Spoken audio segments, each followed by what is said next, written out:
There is always a shock in seeing him. The air crackles with the power of his presence. My dad left a really wonderful legacy, and I meet people all over the world who really admire him and admire his work, and really have been very positively affected by it, too. In less than 2 years, Bruce Lee brought international recognition to martial arts films and was proclaimed king of that genre.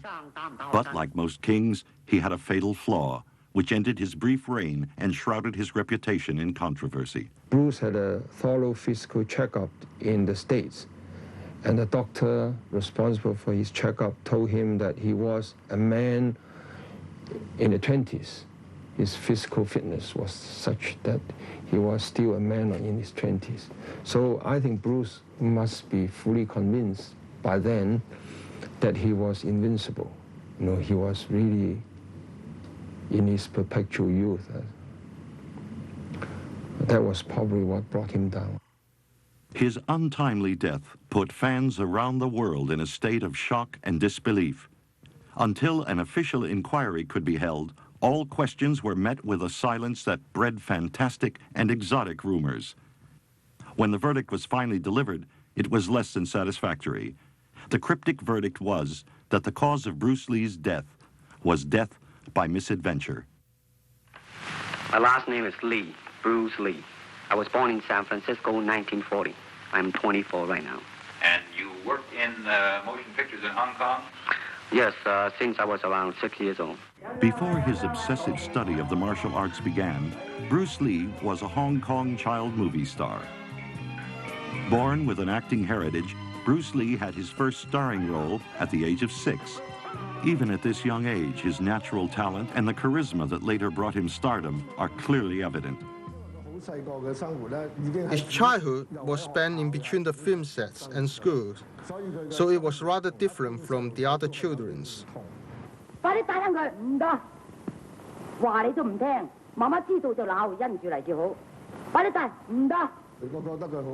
thought he was a fairly tricky guy, but after you know him well enough, you'll find him a fairly interesting person. Lee's roles were diverse. They include a naive Romeo, a comic buffoon, and a cool James Dean type.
I love you. 你講乜嘢啫？我愛你啊嘛，阿英，我全心愛你，你肯唔肯嫁俾我啫？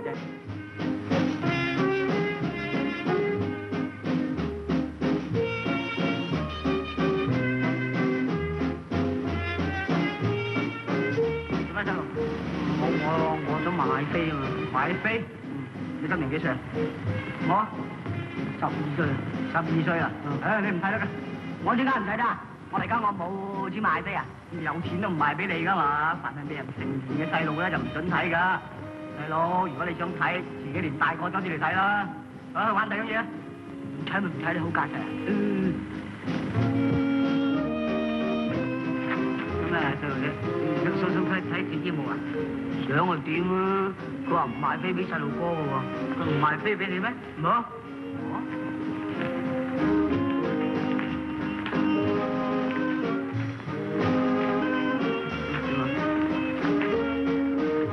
你想睇係嘛？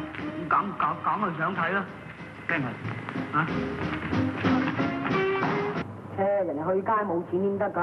哎呀，怕你啊，前世欠負你啊，自己喺床頭櫃攞啦。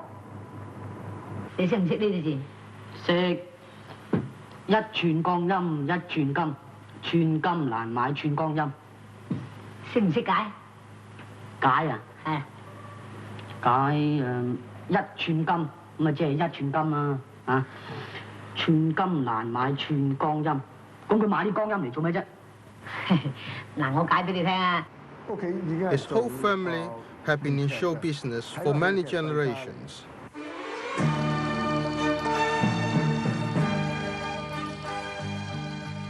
Elements of Bruce Lee's off-screen character are revealed in these early film images.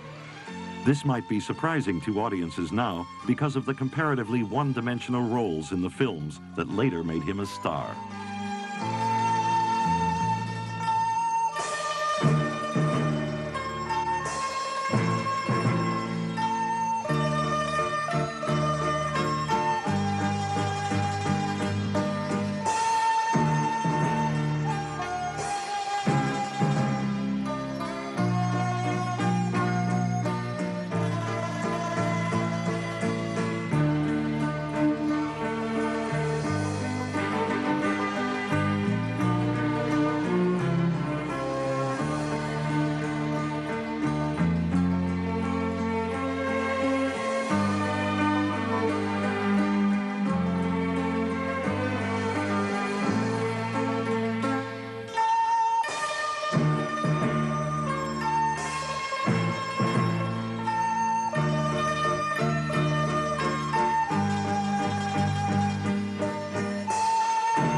你飲咗佢啦，你為我飲咗佢啦，唔係啊，爸爸又嬲噶啦。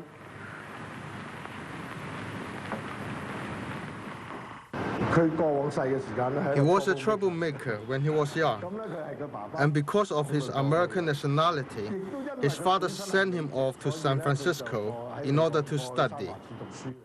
And when did you leave Hong Kong? 1959, when I was 18. He did not start teaching martial arts on his arrival in the States. He had only been my pupil for a short time, for about a year and a half. He was not an exceptional student, only being a bit more diligent than most. Instead, he was teaching people dancing like cha-cha. He liked showing off his martial prowess when occasions called for it. Always capturing the fascination of Westerners, later on, he started teaching Wing Chun. Wing Chun is one of the simplest forms of Chinese martial arts, relying on economy of motion rather than flowery movements. Bruce would draw extensively from his Wing Chun background when he evolved his own fighting system.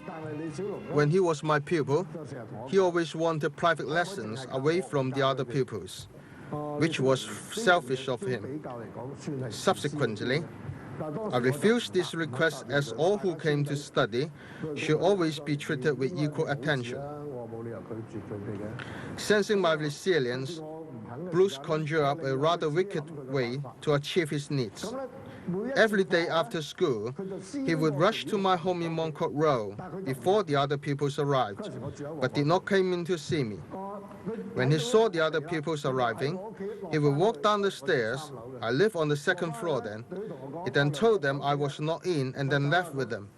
On seeing everybody off at the bus stop, he would then return to my home for tuition on his own.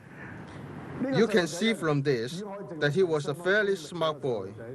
In 1959, Bruce Lee came to Seattle. That's where I met him. We were both attending Edison Technical School. After I met Bruce, he began to teach a group of other people, and we started putting on demonstrations. At one of the demonstrations at school, there was a karate man in the audience. He took offense to some of the things that Bruce was saying. He decided that he was going to challenge Bruce. So the guy then became convinced that Bruce was afraid of him. And I don't know, the way the guy thought was along those lines. The kind of guy that figured if somebody doesn't want to fight me, he must be afraid of me. The man continued to harass Bruce at school. Finally, he forced Bruce into a confrontation. Bruce wanted to fight at the school. I told him it wasn't a good idea. We agreed to fight at the YMCA. And I remember one of the guys saying that, one of the Japanese guys was saying, well, after this is settled, we don't want any more things like this. And everyone hardly agreed, you know, except the karate man. He sat there looking very, very stern and very, very removed from it all, detached, like he didn't want to even talk. This is a place where Bruce Lee had the challenge match with a karate man. It was a place that I suggested because Bruce wanted to fight at the school, and I knew that if we fought at the school, there was a very good chance that we could get in trouble. So this is the building where it took place, and this is the entrance where we went into the building. We went in and we went to the handball court, and that was where they'd agreed to fight because it was where nobody would bother them and there was plenty of room. And we all went in together. Ed, Bruce, Howard, and I walked through the door here. We were waiting for the guy to go change his clothes. And Bruce came in, took off his shoes, took off his shirt, did a few knee bends, and we just stood waiting for this guy to come into the room. So the karate man came back after a while dressed in his karate uniform. And so they agreed that Jesse would be the referee. Now, Jesse was also Bruce's second, and he was also going to be the referee, but I guess everybody figured Jesse would give it a fair shake. So they agreed that I would be the timekeeper. So I got out my watch and I held it there, and I was supposed to say when to start. So I said they would start when I said begin, you know. So I said, okay, ready, begin. And I looked up and the guy had started to kick at Bruce, which Bruce parried and punched the guy. And after that, he just straight punched him. He just straight punched him into the wall. The guy went all the way back and slammed into the wall, and Bruce kept straight punching him. And the guy's head was being smashed around like a pumpkin or something, and his arms were kind of flying out to the side. He looked helpless to me. He was finished. And as the guy landed on the floor on his knees, Bruce kicked him like this, just a straight kick, like you'd kick a football. Kicked him in the face, and the guy flipped over in his back, and somebody screamed. At the moment Bruce kicked him, somebody screamed, "No!" The guy fell back unconscious. I hollered, "Stop." And that was it. So we stood there looking at him, and the guy was laying there like he was dead. And we looked at each other, and we looked at him, said, "Shit." Bruce Lee is a big crowd attraction for a promotion of tournaments, and he really had a name and he had the talent, and he performed two-finger push-up, which I cannot do with 4 fingers. Even now I can't do.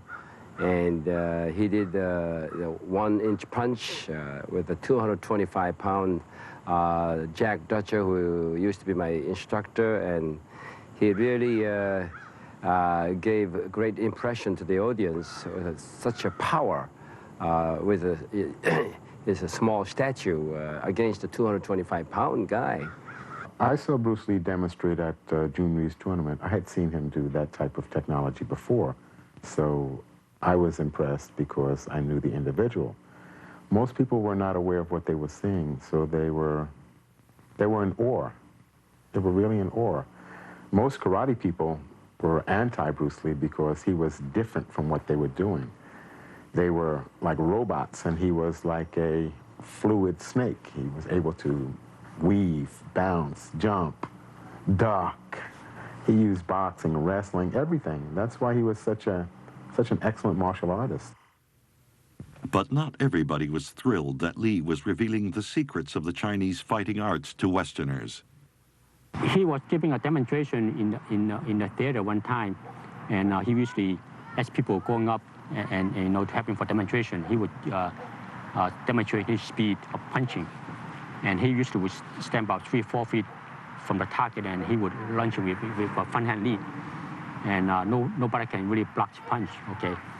And some Kung Fu master in the audience think that, he was being challenged, the Kung Fu people there.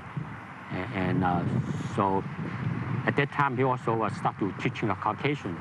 In those days, they think that the Chinese only teach the Chinese. And so they selected one instructor just coming from Hong Kong recently at that time, and to challenge Bruce Lee. And they showed his school, and they set the rules, what to go by, and Bruce Lee said, well, no, you challenge me, and as far as I know, everything go. So Bruce started using Chun and just give him a strict blast, and the guy just, turn around and run.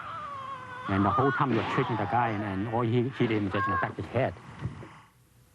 I didn't see the fight, but Bruce called me up afterwards and explained to me the whole thing. And that was the birth of Jeet Kune Do.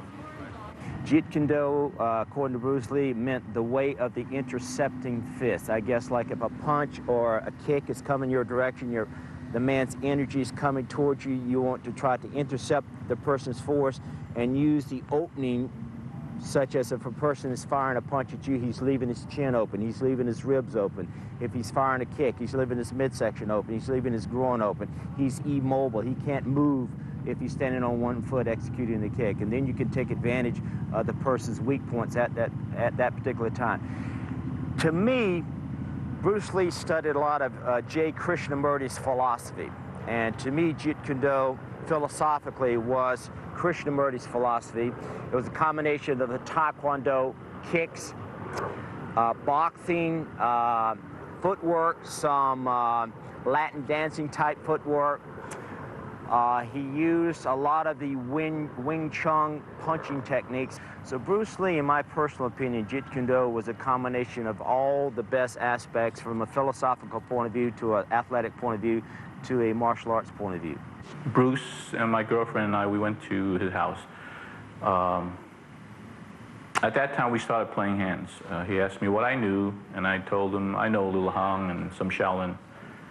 Basically, it wasn't really a challenge or anything, because Chinese, we don't call it a challenge, just a letter of introduction that I like to touch hands. So since he already found out that I knew Mantis, he said, well, we're very similar, Norman. As you know, I do Wing Chun. So I said, yeah, so we played hands a little. And he was very fast. I was very impressed with his hands, because I haven't seen that kind of hand speed in a lot of martial artists. Most of them would also either cock their hands back, and Wing Chun is like Mantis also. Our hands are always in front of us, and when we move, it's just striking from here. It's just really quick. And after I played hands with him, not that any of us got hurt or anything, we just sat down and there we were. We just became great friends. And I said to him, I said, Bruce, what I want to tell the guys back in New York, He said, well, tell them whatever you want. He says, you want to tell them you beat me? You tell them that. You want to tell them I beat you? It's okay. So when he said something like that, it brought out to me that he didn't care what people thought about him. He decided to show me one of his kicks, and I said, okay, I stood behind the heavy bag, and here's this little guy, 135 pounds maybe. And even back in New York, not too many, even karate or kung fu guys, if I stood behind a heavy bag, could move me. Well, I was standing behind a heavy bag, and he said something like, "Okay, you ready?" I said, "I'm ready." So he threw a really great side kick. And, you know, like I moved, you know. I moved like I nearly went through the door. So whether it was taken by surprise or whatever, I said I was really impressed. I mean, a little guy like that moved me. And I've had guys 6 foot tall, 180, 90 pounds, can't really like move me from the bag. So I was very impressed. Later on, he showed me his kick, and he had probably about 5 or 6 boards, up to about maybe 6, 7 inches thick, and he did a side kick on it, and he broke that.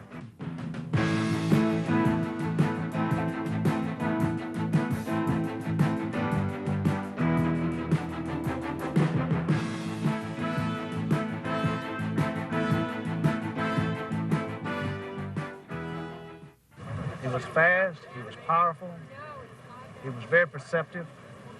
He could read you before you threw a blow. I sparred with him briefly. It was like trying to fight a shadow. And he closed the gap on you like a bullet. And never could figure out how he did it, but I think it was all up here. Mental. He could look at your eyes and tell just about when you are in between thoughts and bing, and he's already got your number down. You see, that's how good he was. And I think size wouldn't have made too much difference because he would have been very elusive. He wouldn't have, like he said, you know, he said, you kick like you punch like you kick. And if you go against a big guy, you speed. You go a small guy, you overpower him. And so he was just a natural fighter. From the first book, when he wrote his introduction, he discussed the yin and yang and the philosophy behind the martial arts. So that was very impressive to me because here was someone who just wasn't this macho brute, but he was a very intelligent man. A karate punch is like an iron bar, whack. A kung fu punch is like an iron chain with an iron ball attached to the end, and it go whang, and it hurt inside. It was during one of his many demonstrations that Lee was first discovered by Hollywood. A screen test was promptly arranged, and he was cast opposite Van Williams in the Green Hornet television series. His acting skills could now work in conjunction with his physical abilities.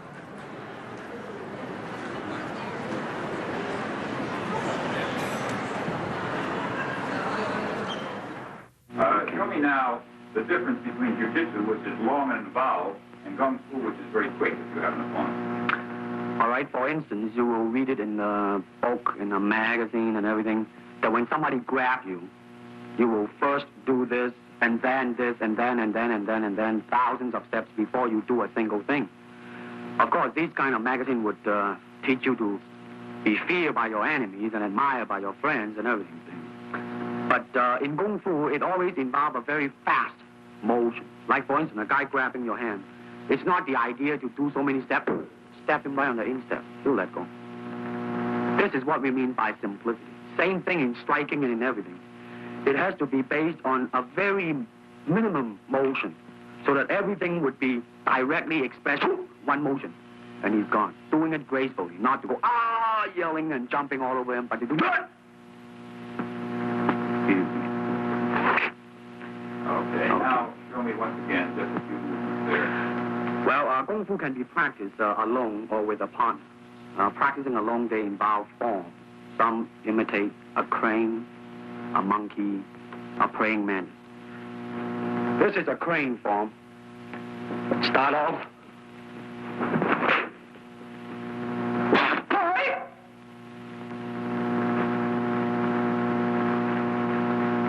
This is one of the movement involved. Okay, I'm glad to hear that. They have the tiger that start like a tiger, using claw to claw the face, or the bigger eyes move.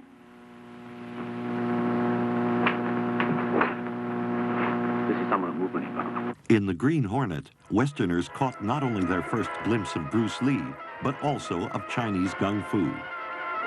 He was frustrated the fact that he didn't get the role in gung fu. He said that Hollywood played games with you. Recognizing that his Hollywood opportunities were shrinking, Bruce Lee looked to Hong Kong for possible film work. His childhood friend, Unicorn Chan, worked at Asia's largest film company, the Shaw Brothers Studio. The studio's main action products were sword-fighting epics set in traditional China, although a few empty-hand fighting films were beginning to emerge. Lee's expectations clashed with the Shaw Brothers' hardline policies, and no deal was made. What? $10,000 US a picture? You must know. All the beginners here only start with $200 Hong Kong a month. Sorry, $10,000 is my living expenses. Oh, look. We're the biggest film company in the Far East. We've got money. We can make high-class pictures together. We'll talk it over later. Huh? Nonsense. While in Hong Kong, Lee appeared on a popular local talk show to discuss his life and career since leaving the colony in 1958. The Green Hornet series was having its first run on Hong Kong television. After excusing himself for using somewhat rusty Cantonese, Lee introduced his martial arts philosophy to Hong Kong viewers. He explained that many Chinese fighting systems had become weak and impractical. He consequently developed his own fighting method, Jeet Kune Do, which stressed simplicity, efficiency, and realistic training procedures. Lee emphasized that speed, power, precise timing, and absolute concentration were essential to assure victory. Although his theories were revolutionary, he gave a commanding demonstration. Objections to his comments about the classical martial arts were not openly voiced. A young boy named David Lowe, son of movie director Lo Wei, was watching the show. David told his father about Lee's demonstration. Mr. and Mrs. Lo Wei had known of Lee. Having heard that the Shaw Brothers had been unable to make a deal with him, they contacted Raymond Chow, a former Shaw employee who had broken away to start his own production company, Golden Harvest. The Lows urged Chow to sign Lee to a contract. Upon viewing a tape of the show, Chow became convinced that Lee was box office gold. Using Mrs. Lo Wei as an intermediary, Lee and Chow reached a financial agreement and began work on their first film, The Big Boss. Production of the film took place mostly in Thailand. Lee was surprised at how crude the filming was in comparison to Hollywood and made numerous script changes throughout the production. Unfortunately, the original director, Wu Shia-tsang, overspent on the small budget, which caused a minor crisis. Director Lo Wei was approached to take over production, but showed no interest in working on a small-budget film without a big-name star in the lead role. The turning point came when he viewed some of the fight scenes Lee had already filmed and apparently saw what Raymond Chow had seen, a potential box office blockbuster. Mr. Chow, this brother Chinese should be given to me. But you say you're not interested. Well, that was long ago. Furthermore, only I can make him a star. You know that. Who just isn't good enough. But it's been already started. Change the director. It was my wife that got Chowing back from the States, so I should be the director. But what shall I say to Mr. Wu? Let me handle it. I've got ways. But, Ah! Mr. Chow, I'm thinking long-term business.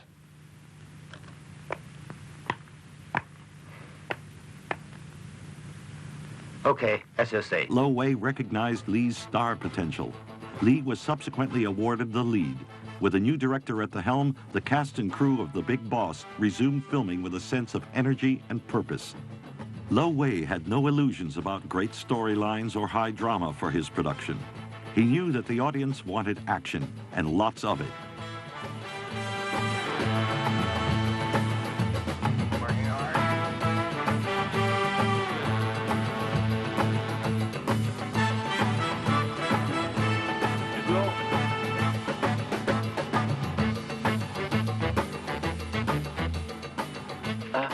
Mr. Liu, where should we set the angle?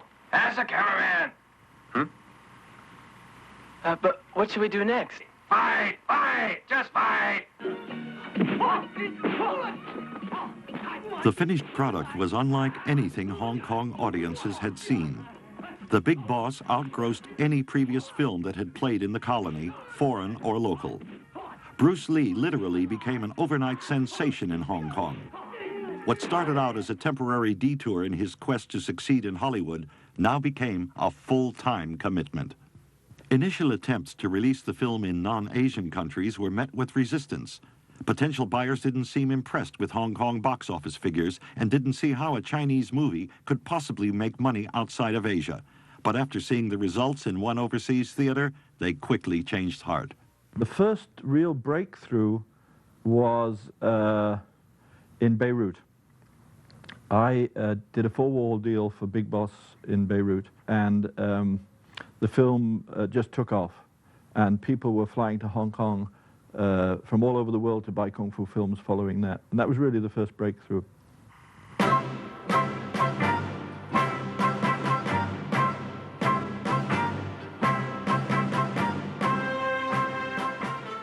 Pre-production for Bruce's second film, Fist of Fury, began while Big Boss was still smashing records. With nearly triple the budget, it promised to be a surefire success, especially with Lo Wei's directorial touch. Lee was once again in the role of misunderstood loner, who single-handedly righted the wrongs inflicted on the Chinese people. This time, it was against the Japanese invaders of China. In real life, Lee had always expressed distaste for the Japanese theft of Chinese culture and their continuous mistreatment of China.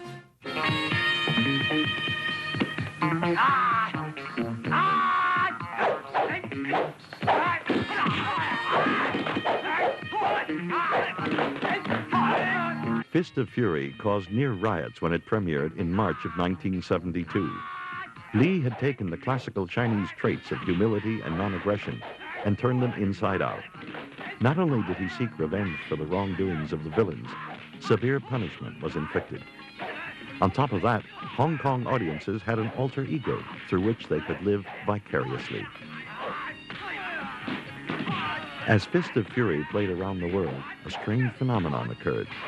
Films from numerous countries such as Greece, the Philippines, and Mexico were projecting their oppressed rage against the film's villains, substituting local or traditional enemies in place of the Japanese. Bruce Lee was unintentionally becoming an international avenging angel. Much in the way American teenagers had related their inner turmoil to James Dean. Lee had struck an untapped market of oppressed people who could now find release through his graceful yet deadly brand of violence. I had tried everywhere to sell the films. I mean, people would just not buy Chinese films. They said people don't want to see dubbed films. They don't want to see subtitle films. The dubbing is terrible. The first deal we made in America for the first Bruce Lee film, they said, oh, the dubbing is really, really bad. I mean, nobody's going to want to see these films. So they redubbed the film, and they spent a lot of money redubbing it. Then, when the second film, I mean, the film just took off. I mean, it was just like a great, great big success. And before I knew what was happening, they'd released the second film. And I was in London, and I called them up, and I said, but wait a minute, how can you be releasing the second film? We haven't dubbed it yet. They said, dubbing doesn't matter. It's wonderful, just like it is. You don't need to dub them. So that was probably now, they were a little late coming online in the States. I mean, it was probably 73, if I recall, before they came online in the States. And the last place to release Bruce Lee's films would be the UK. All right, you've read the script. It's our next picture. What do you think?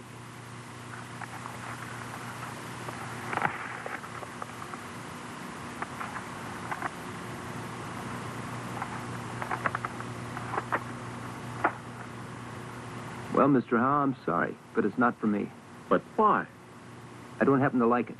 Hmm? The others that we did were pretty bad, but this was total crap. What? How can you say something like that? Just what do you know about script? Hey, take it easy. Don't lose your cool. It's just my opinion, Lu Chang. Well, take your opinion and shove it up your ear. I don't want it. I'm the director. You remember that? Yeah, man. That's why I want to do the film. Hey, this is pointless. Stop it. Come on. Anyone would think that our production depended on you. Well, if it doesn't, I know one thing. Directors like you, Chang, are a dozen to the dollar. Damn you, Lee. Did you hear what he said about me? What am I supposed to do?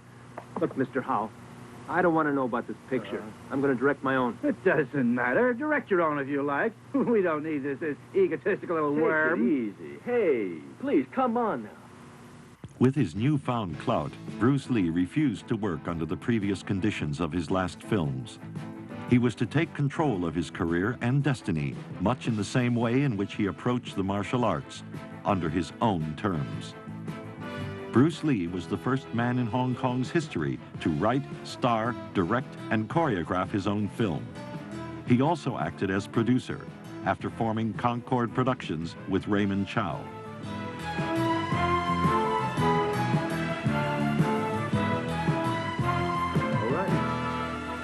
Get Juan to go through it. Understand? He likes it, we'll shoot it. The first time I met Bruce Lee, it was back in 1972 or 73. Raymond wanted me to meet him because he wanted me to go to Italy to shoot a film. At the end, the film was called The Weight of the Dragon. Using production savvy learned in Hollywood, as well as the speed and flexibility of Hong Kong filming, Bruce Lee ran a smooth ship during the shooting of Way of the Dragon. The somewhat biographical script had him once again defending his countrymen against evil-minded foreign devils, as well as traitorous Chinese who'd been corrupted by Western morals. Lee chose to use this time-proven storyline not out of patriotism, but commercialism. As far as he was concerned, Way of the Dragon would be seen only by local audiences. Raymond said, would you like to be in a Chinese movie? And I said, well, why not? I haven't done that before, so I hadn't even heard of Bruce Lee, to tell you the truth. But then I got to know him, and he's from San Francisco, and I'm from San Francisco, and he just turned out to be a terrific guy.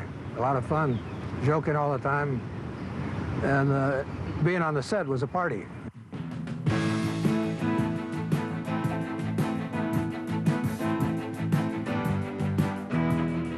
He wrote it, of course, and he directed it, and told everybody what to do right at the beginning, and everybody did it. We rehearsed it, and then one take, okay, next.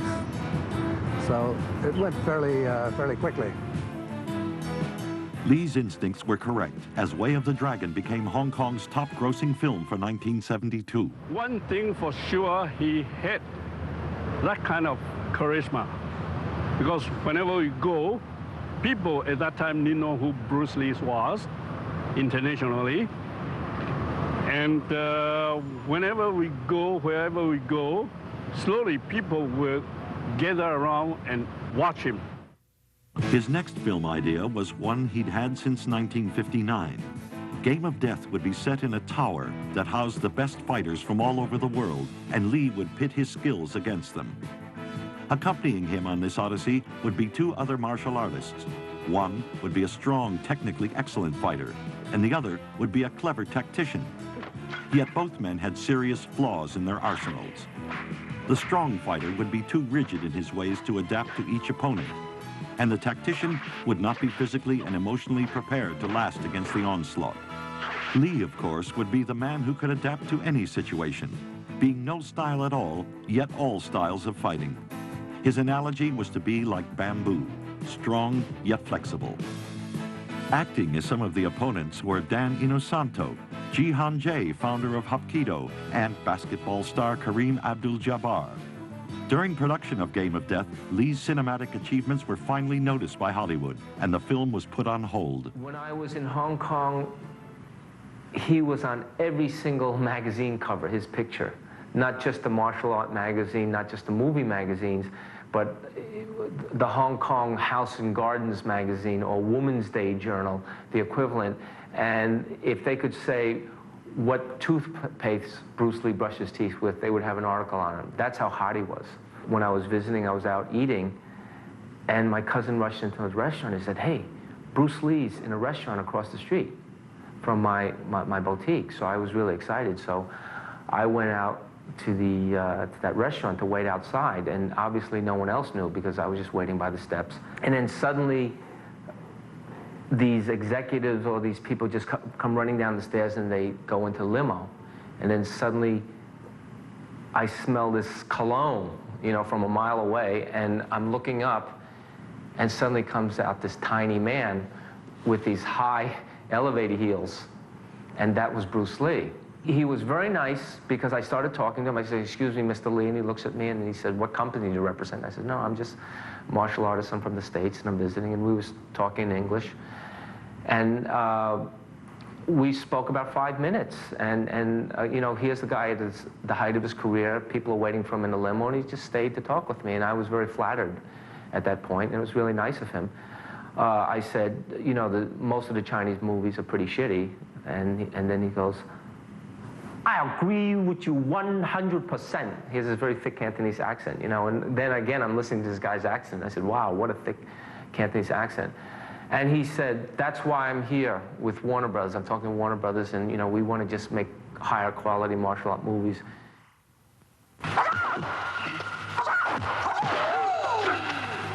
Raymond asked me to read a script and to break down the script, so I did that. And in the beginning, I felt that the script wasn't for Hong Kong at all.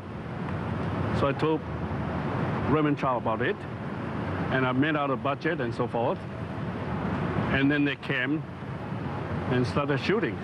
Bruce gave a lot of idea over there, and as well as the director, Bob Krause. So they discussed about how the development of the story, the scene, and especially Bruce will be talking about the fights. Bruce Lee was finally on the path he'd originally intended. But instead of going to Hollywood, Hollywood came to him, and as always, on his terms. Production of Blood and Steel began in December 1972. While his first 3 movies were made with local audiences in mind, Blood and Steel, which was renamed Enter the Dragon by Lee, would cater to the world market. My fight scene where the Handman, you remember the Handman, was getting ready to do a number on me. So we were setting that fight scene up. So Bruce wanted me to just react a little bit more, throw my head a little bit more like this, boom, and sell the punches a little bit more. Said, "Jim, you're not selling that punch." I said, "Okay, Bruce. Okay, I'm gonna give you a good one." He said, "Let me show you." Bruce said, "Let me show you how to do it, Jim. Let me show you how to throw that head. Like they throw the head like this." We kind of playing around a little bit. So he said, Mr. Han, you know Mr. Han, I can't remember his name, but they actually played Han, Handman. He said, "Throw that punch at me now. Jim, watch how I throw my head. I can do stunts too. Watch me." So Han was supposed to throw like a right cross. Boom! And Bruce said, "Okay, throw it now." So Han went, bam! Threw the right cross, man, and caught Bruce right on the chin, right here, on the lip. Split his lip, blood went flying. By accident. You know, it was an accident. Accidents happen. As his fame grew, so did the pressures of stardom. Lee was a recreational cannabis user since his days in Hollywood. But as stress grew, so did his use of marijuana and hashish.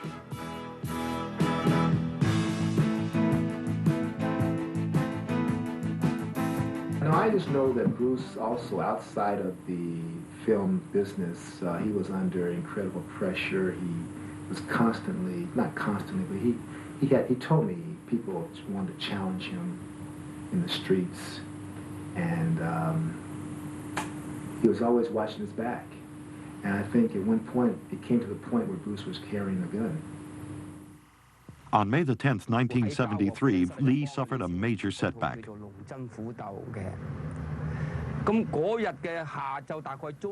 We were helping Bruce Lee dub Enter the Dragon. We had just broken for lunch when we heard someone shouting from the upstairs toilet. We then ran up to see what was wrong. We saw a body lying outside the toilet door, and it was Bruce Lee. We tried to bring him around and carry him into the dubbing room and place him on the sofa. I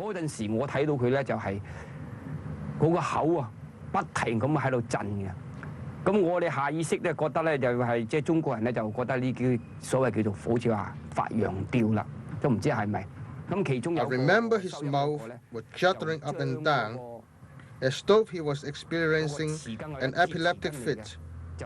So the sound mixer placed a metal spoon in his mouth. And then the producer came and took him to hospital.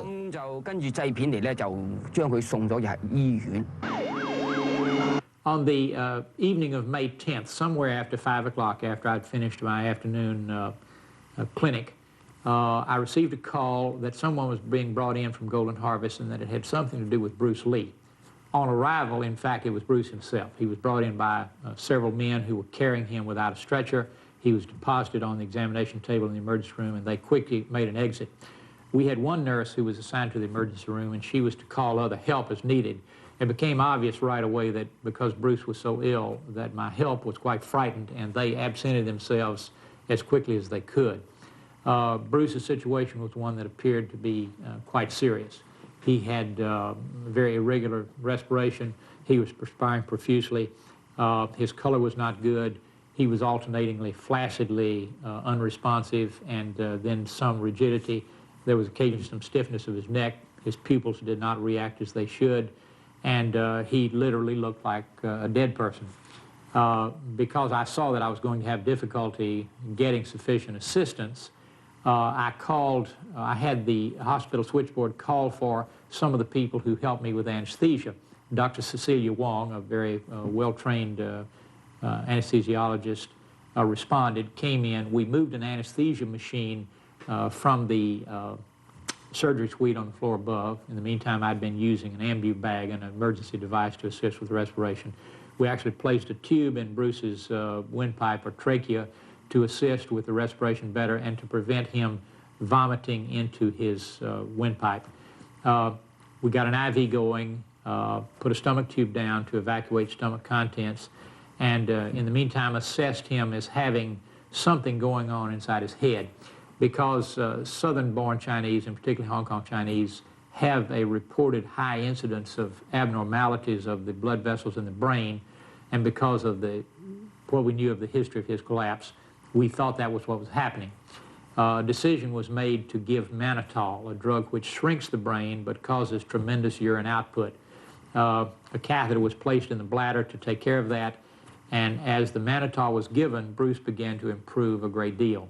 A contact had been made with Dr. Peter Wu, a neurosurgeon with whom Dr. Wong worked frequently, and a man to whom I referred patients and who had cared for me as a patient previously. And Dr. Wu concurred in that decision and eventually received Bruce when we moved him from Baptist to St. Teresa's. Baptist Hospital had no available beds, and we felt that Bruce needed to be in a place where he could get intensive nursing care. And I went with him in the ambulance, still resuscitating him with the anesthesia machine as we moved him to St. Teresa's. By this time, he was very much improved after he had struggled and resisted us in a discoordinated way as we were working on him. And he was received in the emergency facilities of St. Teresa's, and then from that point, Dr. Wu took over his care. He was brought in unconscious. He was in coma, and he was having a fit. And we brought into the hospital in really quite a serious situation. From what we gather is caused by cerebral edema, the swelling of the brain. So we were assembled and there, and we did some resuscitation for him, and he was very lucky. The next day, he regained his consciousness completely, and he was able to relate to us what happened that day. So as a matter of fact, what he told me was that while he was taping for the film, he chewed a couple of leaves which he had been given by somebody else, and this was hashish leaf, and so he had a severe nausea and vomiting, and then he lapsed into coma while he was vomiting, and we did obtain a specimen from his vomitus, and which discovered a quantity of hashish. So our diagnosis was that he had probably an overdose of this stuff, or he may be unusually sensitive to this stuff, and that was the cause of his trouble. So we had given him a warning before he was discharged from the hospital, saying that he was very lucky. It happened that we were there at the time when he was in critical conditions. We were there to be able to do something about it. And had he not, no medical attention had been available, he would have been dead. Bruce left Hong Kong soon thereafter, and as I understand it, went to the West Coast to seek further medical opinion. And I did not see him related to that illness thereafter. Bruce had a thorough physical checkup in the States, and the doctor responsible for his checkup told him that he was a man in the 20s. His physical fitness was such that he was still a man in his 20s. So I think Bruce must be fully convinced by then that he was invincible. You know, he was really in his perpetual youth. That was probably what brought him down, I think. Enter the Dragon now completed, Lee returned to work on Game of Death. It was a movie he did with a basketball player, Game of Death, and he was going to finish it with me. And he wasn't going to kill me off. It was about different levels, and we're talking about spirituality and different levels of awareness as you get to higher levels in this temple that he had built. And I think he'd done the first 2 levels or something at the time. We were going higher. Taiwanese sex symbol Betty Ting Pei was to play opposite Lee. I ran into Bruce, his wife and Raymond Chow, in front of the hotel. Introductions were given by Raymond, and this was the very first time we met. He was telling me at the time, which I got to admit I didn't take much notice of, he was getting headaches. And I was thinking, God, you look healthy. I mean, I've never seen anybody look healthier than you. And I just dismiss it. And then the second time he told me was in a restaurant, Japanese restaurant, the night before I was leaving. So I'll have dinner with you tomorrow night. I said, look, if you're not feeling well, don't worry about it, and I'll see you when I get back from London. I was going to London, my wife was going to have a baby, and I was going to come back and do the movie. He said, no, I said I'll have dinner with you, so I'll be there. He visited my home to discuss the screenplay for Game of Death, which was to star us both.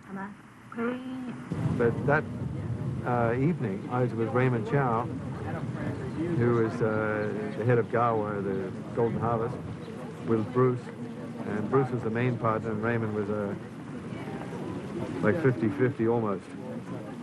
And Raymond and I were sitting there staring at each other with not much to say, and I said, where's Bruce? He said, I should be here. I said, well, call him. Let's see what's happened to him. And so he said, I know where he is. He's not at home. He's with this other woman. Bruce said he was experiencing a headache, so I gave him a painkiller. He then asked if he could rest in my room. I said, okay, go and rest for a while. I feel this was a very normal reaction. If you have a friend in your home who is not feeling well, you would surely act in the same way by offering him a painkiller. I said, you got a phone number? I said, call him. So he calls up, and Betty Ting Pei was her name. Answered the phone and said, I can't wake him up. And Raymond said, well, try and wake him up, and we'll wait a little longer. So we waited about another half an hour, more sake and beer or whatever, and he called back again. And I said, call back again. He called back again. He said, he can't wake up. I said, well, get a goddamn ambulance. On the night of July 20th, I was contacted quite late at night by a physician who identified himself as a house officer at Queen Elizabeth Hospital. He stated that someone that he thought to be Bruce Lee and who'd been identified as such had been admitted to his ward and was already dead. There was evidence that he'd been dead for probably hours, and he was quite concerned because he had no history, nothing that could help him, and he found my card on Bruce's person. And he had called me at that number. He wanted to know what I had treated Bruce for, any help that I could give him, and I gave him that information. And I remember that he asked me for my advice, which is unusual for a Chinese to ask a foreigner. And I said to him that I thought there was potentially big trouble ahead, that if Bruce was already dead, there was not anything he could do to help clinically, and that he'd better be very careful and discreet about putting his name on anything, and that I felt that almost certainly there would be a lot of attention drawn to this event, and that discretion was very important, and that he should contact someone very responsible in the administrative level of the hospital to take over from that point, and urged him not to do anything to the body, not to give any therapy if he was sure that he was dead, and not to put his name on anything. The evening began with Bruce in the apartment of Betty Ting Pui with Raymond Zhao, specifically for a kind of business meeting and rehearsal of a script. Now, there's no question in my mind that that was valid information. That sometime during the course of the evening, Bruce began to feel unwell and went into the bathroom in her apartment while Raymond was still present. He then actually lay down because he was feeling bad. In retrospect, I think that was a bit unwise on his part. If he was feeling that bad, he should have either gotten to a physician or he should have gone to his own home, but perhaps he was anticipating he would feel better. Sometime thereafter, Raymond left the apartment to meet another business engagement, and Betty eventually, when she went in to check on Bruce, found that he was not only asleep, but that he was unresponsive, and she became frightened. Now, I'm not sure how she knew how to get in touch with Raymond. I don't know whether it was a beeper. I don't think we had cellular phones at that time, but anyhow, she was able to make contact with him, and either at his advice or on her own initiative, she then called her own personal physician, who was Dr. Eugene Ju. Dr. Ju went to the apartment. I'm not sure whether he was told that it was Bruce Lee that he was going to see, but as I understand it, when he arrived, Bruce was already dead. Now, there have been some discussion since then about whether or not he actually tried to resuscitate, but the information that I was given was that Bruce was already definitely dead. Dr. Ju instructed Betty that she should get a government ambulance right away. The ambulance arrived. It was a multi-story apartment in a place where there were several buildings, and so just getting someone into an elevator and getting them down from an upper floor apartment is quite an engineering project, but the ambulance driver did that. He did not certify death. He took Bruce's body to Queen Elizabeth Hospital. Now, who escorted the body, so I have no idea. But when he arrived at Queen Elizabeth Hospital, which is the largest acute hospital, or was at that time, in the British Commonwealth, he was taken into a very well-equipped, very active emergency room, and I'm sure that with his face on every billboard in town, he was recognized immediately, and he was actually admitted to the floor, still with no one having certified that he was dead. Now, I was not present for these events, and I could only assess them by inference, but this says to me, here's a famous person who is about as bad as you can get. He's dead, and no one wants to have to be the responsible person to make that pronouncement. And so you just keep passing to the guy down the hall because you're not going to hurt the patient by delaying, and you hope that you'll be off duty and 100 miles away when they start trying to reconstruct who did what. And I've seen that syndrome so often in Hong Kong that I have to believe that that's what happened. When I saw him, he was just lying nicely in bed, well dressed, no sign of any violence or any other struggling. So to me, when I first saw him, I thought he was asleep. Well, I had a quick look at him, looked at his pupils, and found that the pupils actually were quite dilated. And When I listened to the heart, there was no heartbeat. So it's obviously that he was not alive. Tried to do some resuscitation and did some external cardiac massage, but obviously it was not going to help. So I quickly asked for the ambulance to come to take him to a public hospital.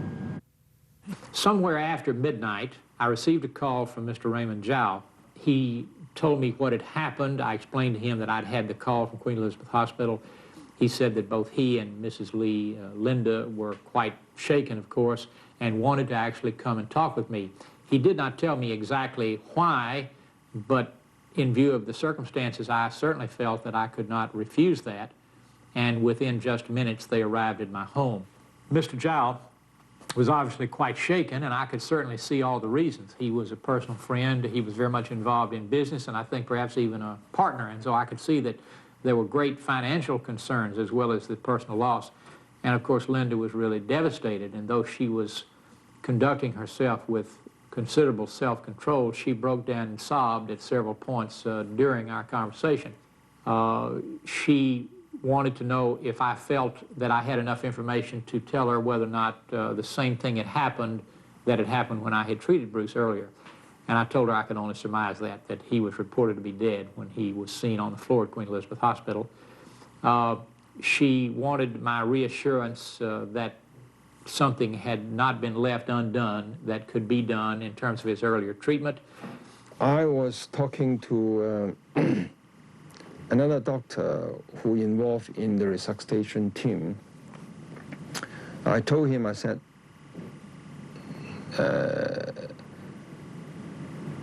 Don, his name was Don. I said, Don, I can bet you that Bruce will come back sometime. But I hope that next time we will still be here to look after him. But I'm not convinced that he's going to give up. But I said, he probably will come back. And Don rang me up. He says, Peter, what you had told me came true this morning. Bruce is dead. When they pushed his body out, it was fully covered with a white sheet. I pulled the sheet back halfway and saw him lying there with both his hands clenched into fists and rested in a cross fashion. I then pulled the sheet to look at his leg, only to see his toes were clenched together, just like someone who has suffered a fit. Also, his body was swollen all over. I suspect he must have suffered a fit before his death. I was also aware that he suffered from epilepsy when he was young. Went back to the hotel and my phone was ringing. And there was a Hong Kong reporter on the phone saying, Bruce Lee's dead, what do you think? Bruce Lee's death stunned Hong Kong. As news of his demise spread around the globe, the impression he left behind could clearly be seen. Martial arts schools around the world started their classes with a moment of silence. Theater marquees posted memorials, and moviegoers held candlelight vigils. On July 24th, a public funeral was held in Hong Kong. As many as 20,000 fans swelled the funeral parlor area to catch a glimpse of Lee's coffin and the endless stream of celebrities that poured in to say their farewells.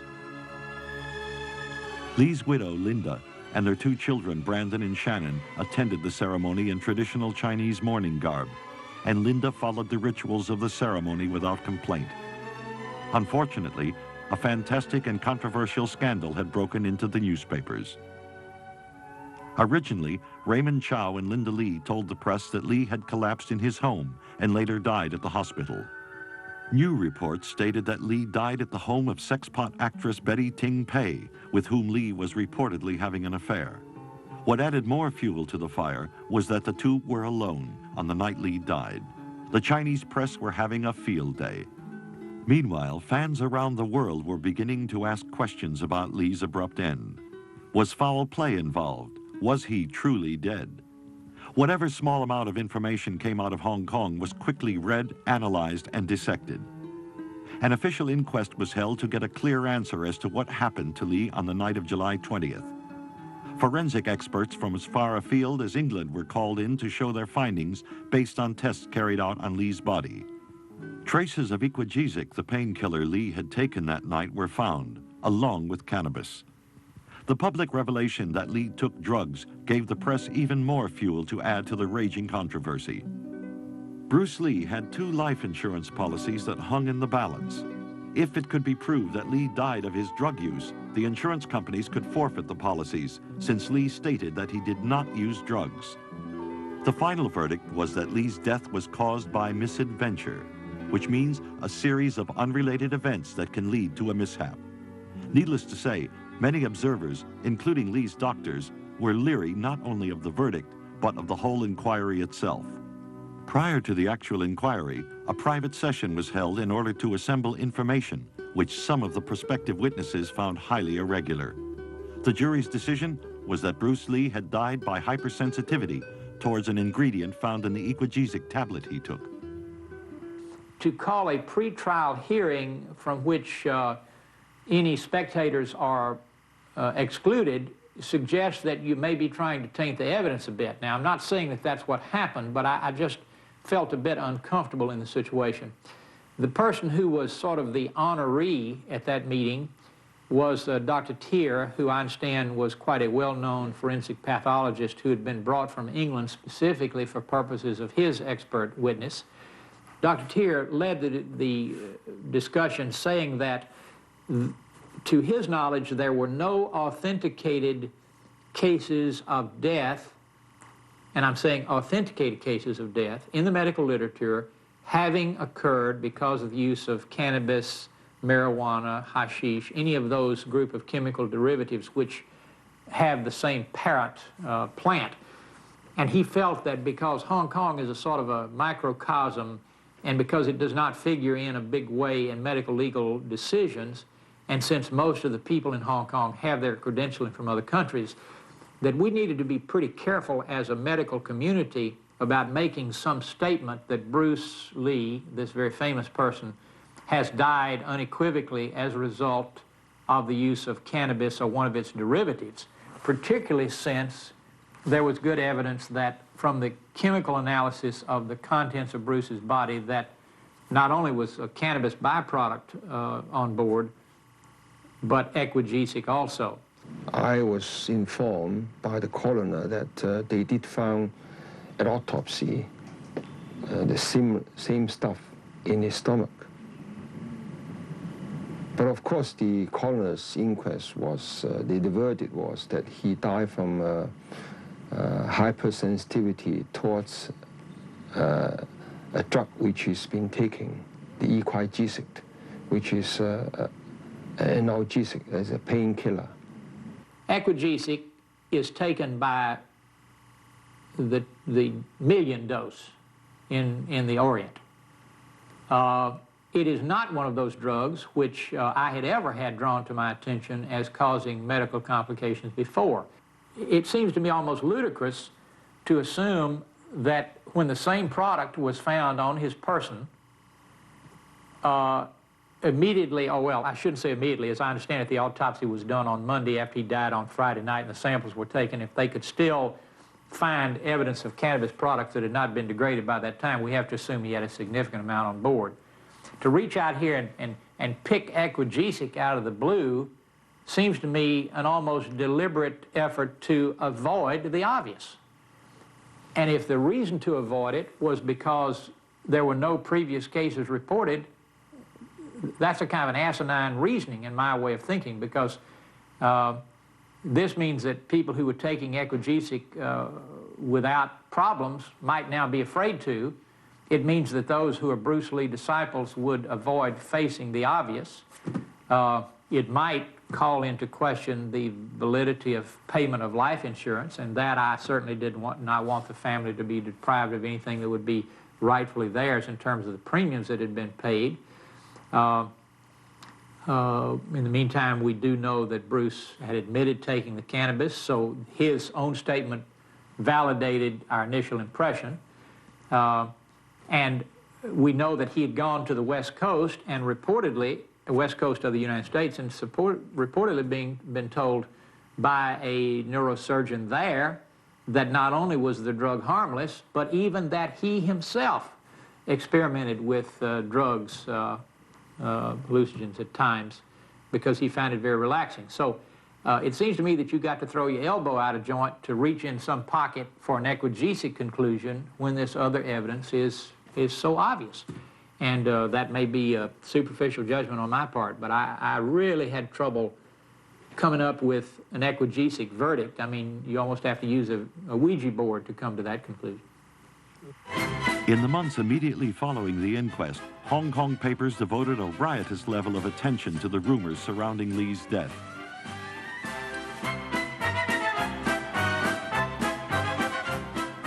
Superstar Bruce Lee dies. The barricades were up to keep back the crowds outside the Kowloon funeral. Showman's farewell. Fans wept, stars bowed their heads, and the widows wore white today.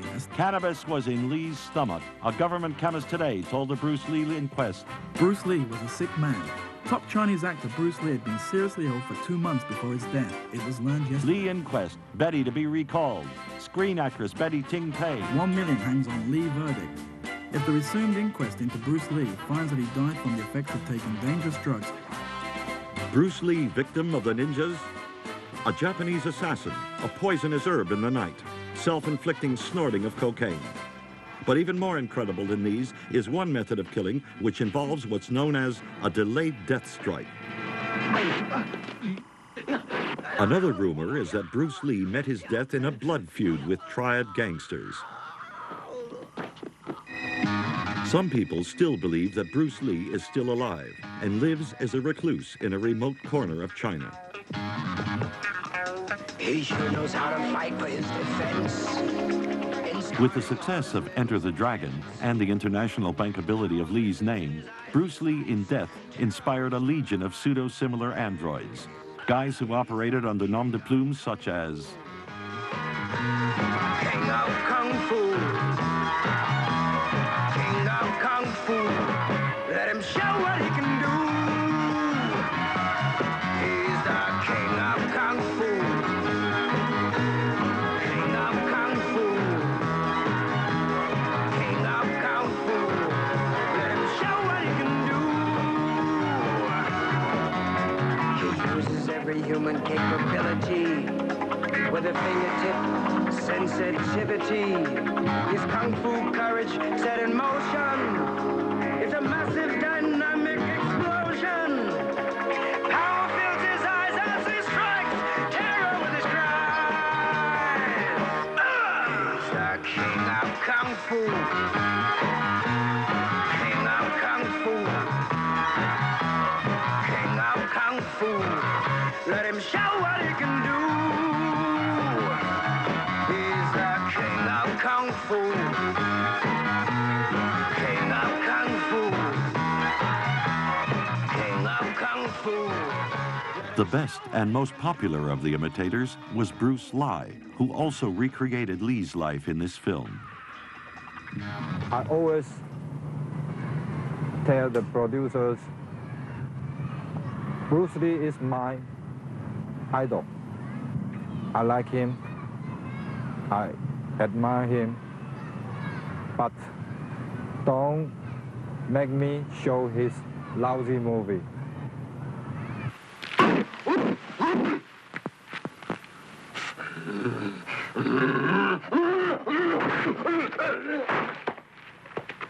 You may call me Ho Zhong Dao or James Ho, but I don't like people call me Bruce Lee or Lai Xiaolong, because they changed this name just like cheating, a kind of cheating.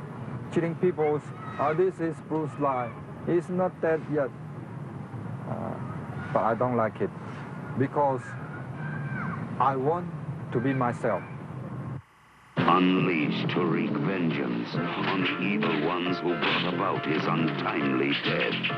5 years ago, Bruce Lee, king of Kung Fu and undisputed master of the martial arts, was buried, but not before making a deal with the Black Angel of Death.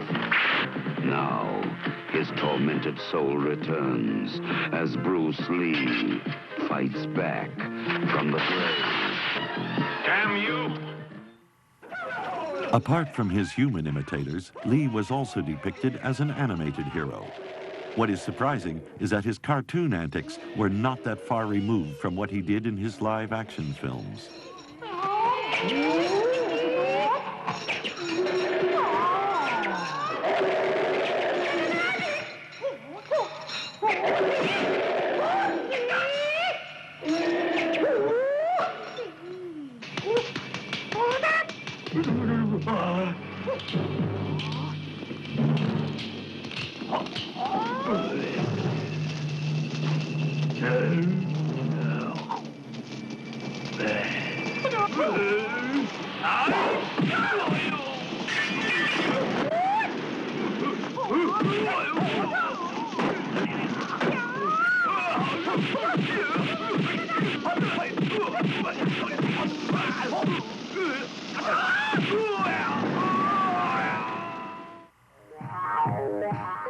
This Indian film was a psychedelic tribute to the martial arts master.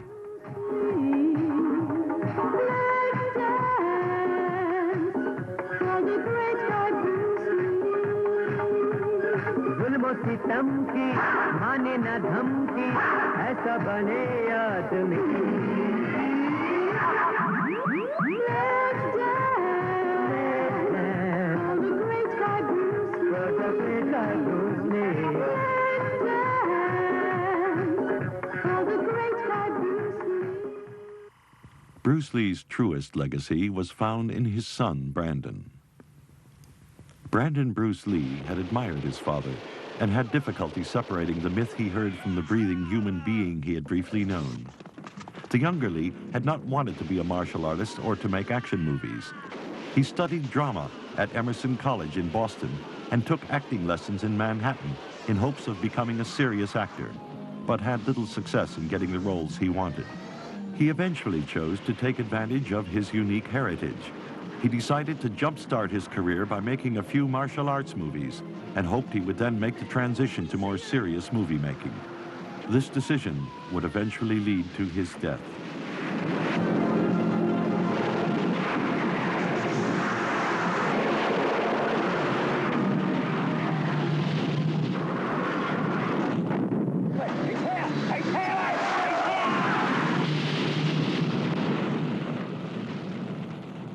Because of being my dad's son, totally, solely because of being my dad's son, I've had the opportunity to be in a lot of stupid action movies that I've turned down,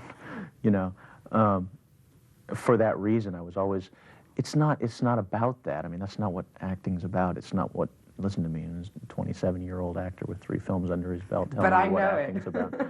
In my opinion, in my young, uncultured, uneducated opinion, it's not what it's about. It's about people and human situations, and that's what's always affected me about it, And if it doesn't have that, I mean, if the film, if you don't care about the characters and you don't believe in them as people, it's just kind of a pointless exercise in blowing things up, Absolutely. And did you worry? I mean, when did you decide to become an actor? When did you decide that that was what you wanted to do? That's what I always wanted to do. I didn't really ever want to do anything else. And the martial arts you studied at the same time, but not because you wanted to be a martial arts star in that sort of way, I presume. Yeah, you're right, I didn't. My dad started training me as soon as I could walk. He trained me while he was alive, and after he passed away, I just kind of kept at it because I didn't really think about it much. You know how you get started at something, you just continue with it. And my dad had a circle of students that were close to him, and so they were friends of our family. And one of those men, Danny Inosanto, continued to be my teacher. So it was kind of a nice unbroken line, And I hadn't really done it at that age, certainly, with any thought of getting into martial arts movies. It's just kind of been that I have this skill and have first happened to get the opportunity to do films that give me a chance to use it. Were you worried about becoming an actor because of the fact, excuse me, that your father was Bruce Lee? Were you worried that people were going to just see you as sort of trying to follow on in his legacy and kind of take advantage of it in a way, I suppose? Yeah, it's something to be careful about because my dad left a really wonderful legacy, and I meet people all over the world who really admire him and admire his work and really have been very positively affected by it too, And I wouldn't want to do anything to mar that, But I don't think I'm going to. Weren't you asked to star in some sort of biopic they're making about your father's life next year? You were asked, and you turned that down, didn't you? Yeah, I just, I was a little scared by the whole thing, really. It's strange to play your own father, you know. I can imagine. Is it? Kissing your own mother, you know, I don't know. It's kind of a kind of an Oedipal thing, you know. It could be kind of strange. It's funny, too, because, to tell you the truth, if it had come along later in my career, you know, I might have more seriously considered it. But as it is, it's so early in my career, it's the kind of thing I just feel like it could really be a career ender. You know what I mean? It could be there and then gone. Yeah, I'm not sure anybody's ever done it, really, have they? I mean, starred as their own father. Did they ever get any of the Douglas boys or anything like that? Or? No, but he's not dead yet. He's not, is he, right? Well, I don't know. I couldn't really wrap my mind around it, you know what I mean? Did you have to, I mean, you said that you turned down a lot of action films early on because you didn't want to end up, you know, just making martial arts movies or whatever. Was it ever a sort of worry for you, like, oh my God, I'm going to be a starving actor because I have to keep turning down these sort of movies? Is anyone ever going to offer me something that's a bit more inspired? Yeah. How worrying? Did you chew your nails off? Well, you know, I mean, I worked, you know, I mean, I just supported myself in other ways and went to acting classes and because you went to a lot of acting classes. I mean, you were obviously very serious about wanting to be an actor first and foremost. Yeah. I've been doing it for a while.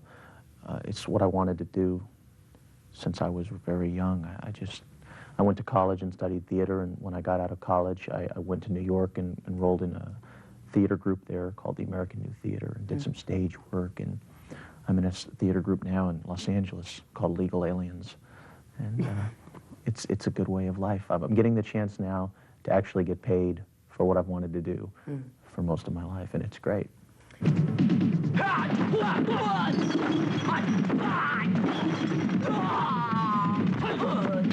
mean, I'm a big fight fan myself, you know, I mean, I enjoy those films, and even like you say, we were talking earlier about how some of those films are a little short on character development and plot. It's like, sometimes I even don't mind that as much, but it's like, if you're not going to give me that, at least do something innovative with the action, you know what I mean? The very least, give me that. And unfortunately, I don't think that's done that often either. I'm a big fan of Hong Kong martial arts movies. I think that the action sequences in Hong Kong martial arts movies are unparalleled. They're so much more inventive and daring. The way they're executed so much better. They're shot better. The people in them are very skilled. They really leave Western movies in the dust, you know. But that's only those segments of the movies. The rest of the movies, really, the quality's not so great usually. I wanted to try and bring some of that flavor of those Hong Kong martial arts movies, because that's where I grew up, you know, and that's where I did my first film. And I wanted to try and bring some of the flavor of that into Rapid Fire, because I've always been a lot more impressed by those films' action sequences than by any films that are done in America.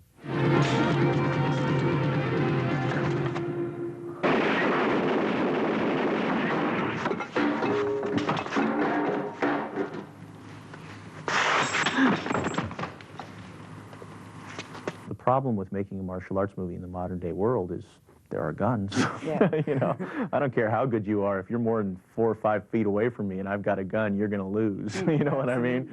And I wanted to stay true to that in the film, because I hate it in the, you know, like Schwarzenegger Commando, and guys are like automatic weapons, and they're like all missing, you know? It's like chewing up the dirt near him, and I mean, you do that to me too many times in the audience and you lose me, you know? I go, bullshit. You know? It's like that scene. Did you ever see that film, the scene in Raiders of the Lost Ark where the guy? Oh, it's great. Yeah, that's the traditional film. You know, that's like the bit. I was kind of stealing that a little bit with the nunchucks. You know, when the guy's doing the nunchucks, it's like you just take a towel and go throw it into the middle of it, ties it up. You know. The Crow was to be Brandon's 5th and biggest film.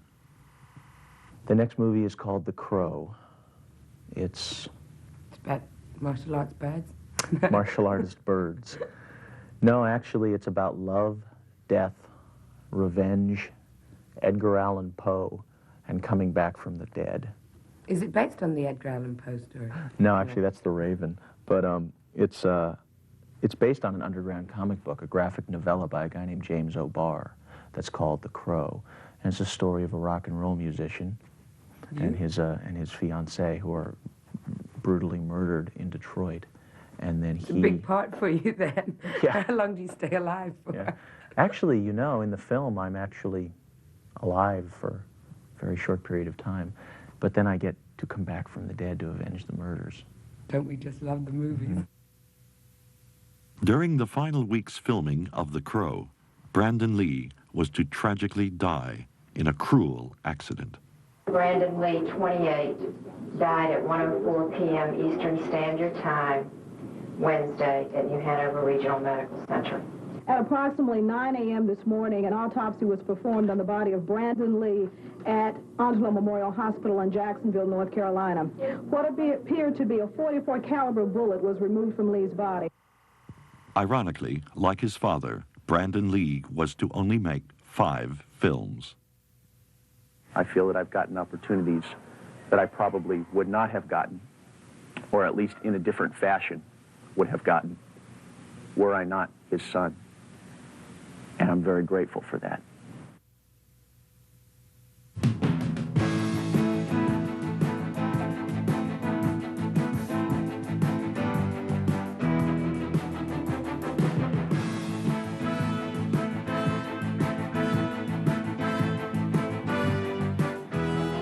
I considered him by far the greatest, and for those who don't consider him the greatest, at least he would be the top candidate for being he who would actually be the greatest.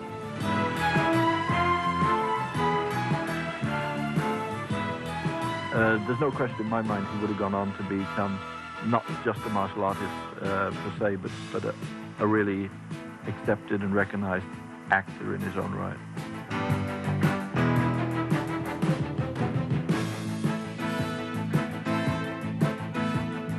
Bruce Lee, in retrospect, was a little man who forged himself into a physical giant. He was a breaker of boundaries, and that's why he was different.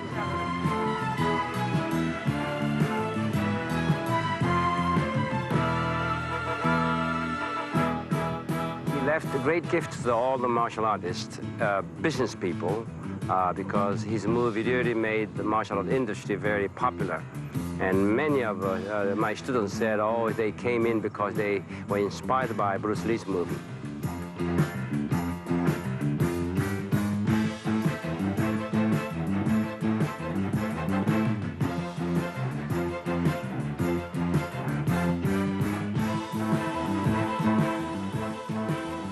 He'll be remembered forever and ever. His films are, everyone in the world has seen Enter the Dragon. Before Bruce Lee, the character, passes into international mythology, what is there to say finally about the human being who lived, breathed, and died? Perhaps the highest compliment that Lee's own fans could pay him would be to look past the screen caricature, beyond the high kicks, to recognize the ways that he resembles the rest of us. Most of us look for immortality in religion, in our work, or on our tombstone. Bruce Lee found his immortality in the movies.